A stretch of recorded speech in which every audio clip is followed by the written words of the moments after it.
Carolina's healthcare system, Blue Ridge, is mourning the passing of Dr. Elzie Hart, who died March 4th.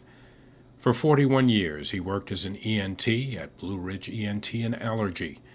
Dr. Hart, who recently retired from the practice, was a warm and caring physician who will be long remembered as a well-respected member of our medical staff.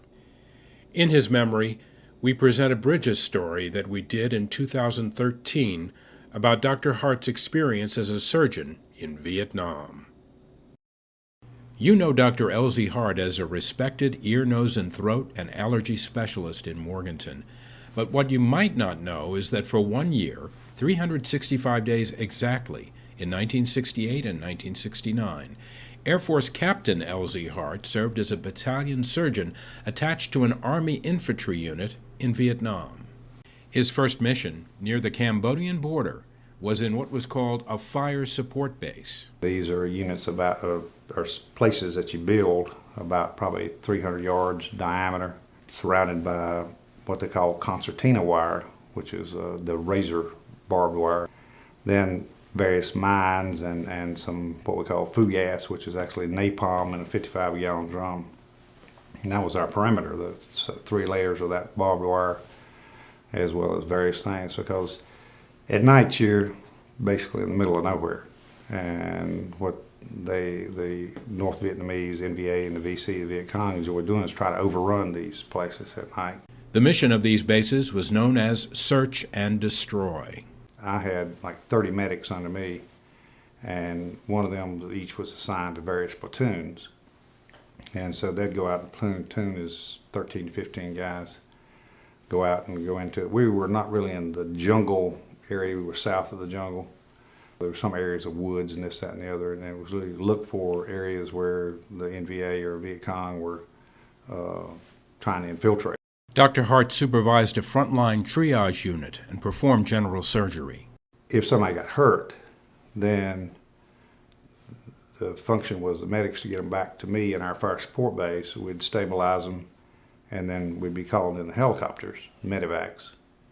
And then the medevacs would get them to the hospital. Additionally, Dr. Hart and his medics would hold medical clinics for civilians in the immediate area when it was safe. First thing you do is you ride through the village. If there are kids out playing, mama's out hanging up laundry, it's okay. Nobody's out of their little hutch or whatever, you just keep on going, go right back. Because you know there's VC around or somebody. But we'd have these little clinics where we could see, for whatever reason they came in, and we had some penicillin shots we could give them, and various medications, and then bandages if they needed something, and then we'd hold that for a few hours and then go back to our base. The Viet Cong would periodically attack the base at night, but they were never successful. What they would do is try to break through our perimeter.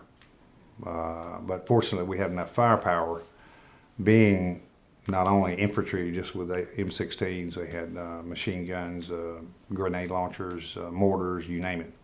So we had enough firepower to beat back most anybody trying to breach our perimeter. The fire support base was mobile, and Dr. Hart moved several times. We'd usually build these fire support bases, stay in them 2 or 3 months, something like that, and then there'd be a decision from above somewhere we need to move to another area, and so we'd tear the whole thing down, load up our vehicles, and move to wherever and reset up. Dr. Hart got an occasional break, including 2 7-day furloughs. The base also received some special visitors, including Billy Graham. After about 2/3 of his tour was done, Dr. Hart was moved away from the front lines. After a certain period of time, you're considered a short-timer. They move you back to the rear where it's a little bit less likely you're going to get hurt. For his last Vietnam assignment, Dr. Hart served as an anesthesiologist at a hospital that treated injured North Vietnamese POWs. On my particular ward, I had an NVA doctor that had been captured. And he helped me quite a bit because he could speak a little English in terms of helping me communicate with these guys. And because one of the things is after we, quote, got somebody well or healed up, then we had to release them to go to the POW camps. The South Vietnamese had prison camps. Well, whatever they did, each doc as they came through says, remember, we're going to make sure this guy never gets well because you want to keep him here to help you. To this day, Dr. Hart keeps in touch with some of his medics, but he says he became cautious about relationships in the midst of battle. One thing I tended to do after a period of time is try not to be real close friends, because especially one situation where there was a guy who was a captain of a company, and usually it's rare that those guys get hurt.